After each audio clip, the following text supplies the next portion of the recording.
Everyone, so my topic is all about what the process shape the Earth's surface.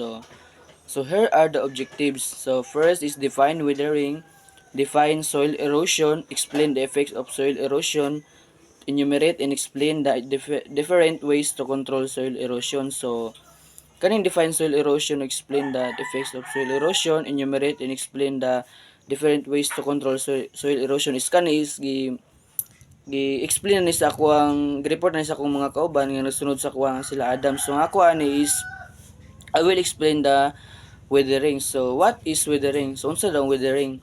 So weathering describes the breaking down or dissolving of rocks and minerals on the surface of the earth.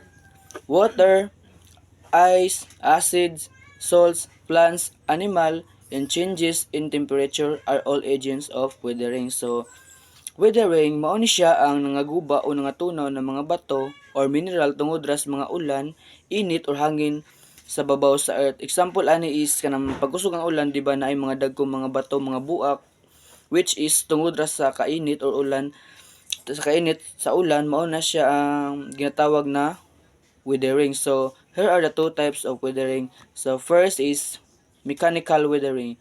Is the physical wearing away of rocks. So nako ipakita ninyo nga video about sa mechanical weathering.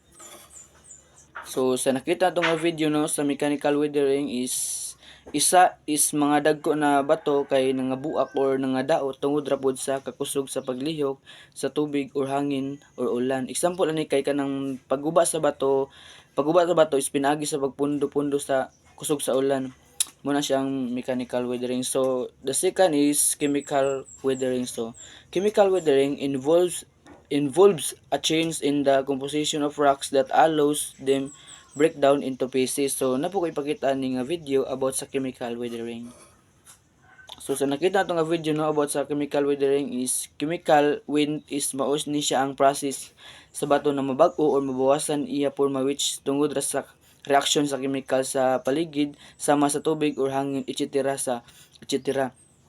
Chemical which is resulta siya nga mabago iyang mineral or chemical sa na composition na bato. Example is kanang oxidation. Mahitabo na siya if ang mga mineral na bato like iron oxide rush kay ma-change ang color sa bato, like ang white mahimo siya color coffee or brown tungod ra sab na siya pag oxide sa iron sa sulod sa bato.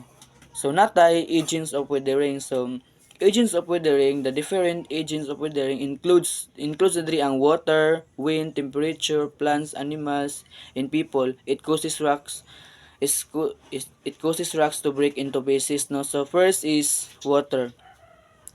Water can break rocks in different ways. The strong waves hitting the rocks can make it break. Water seep into the colder. This water can expand and turn into ice. This can trigger rocks to break as well. So makita water no, so makita to sa video no nga ang tubig is pwede siya ma-break in different ways. Example ani is kanang pagkusog ang alon sa dagat, mabangga siya sa mga bato which could break the rock into pieces. Then another example is pag ang tubig mutagos sa bitak sa bato, then pag mabugnawan ang bato, mura siya kanang ma-trigger which could lead the break ang mga bato. So the second is wind. So wind is another agent of weathering that causes many beautiful formation like the Mahayaw Arch is in Sabtang Islands, Batanes, Philippines. So as the wind blows, it carries sands of small rocks particles that scratch the rock surface. This can bring about mechanical weathering, which can also result to different rocks formations. So makita to sa video no is in terms sa hangin is siya ang gadalang og buhangin o gagmay na ng bahagi na bato na sa babaw sa bato, while sige ihip ang hangin which is mao ni makadulot sa mechanical weathering nga nilay og porma na anyo ang mga bato. So mo na siya ang sa wind. So the third is temperature. Temperature, when rocks are exposed to varying temperature, it expands. If rocks are exposed to a low temperature, it contracts. The repeated expansion in construction of rocks due to changes in temperature results in weathering. So makita nato sa video nga ang in terms sa temperature is pag ang bato kay ma-expose sa laylahi na temperature, mulapad na siya, tas ma-expose siya sa low na temperature kay muatras, tas if kanang sige siya kanang mahitabo tungod sa sab sa na siya temperature, mao na siya ang result sa weathering. So number 4, plants. So number 4 is plants. Some plants like lichens, ferns, and mosses can also trigger withering. It can grow on rocks. It goes into break into pieces. So eventually, metabolic or life process of these plants will cause the gradual breakage of rocks into smaller pieces. So like trees can also trigger withering.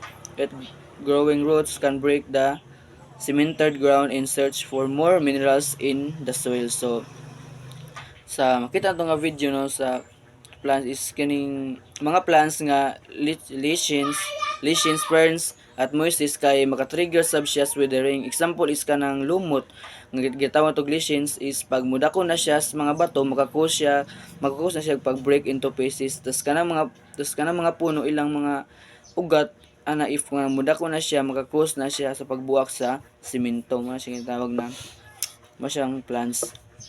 So number 5 is animals. So animals that live underground also contribute the weathering.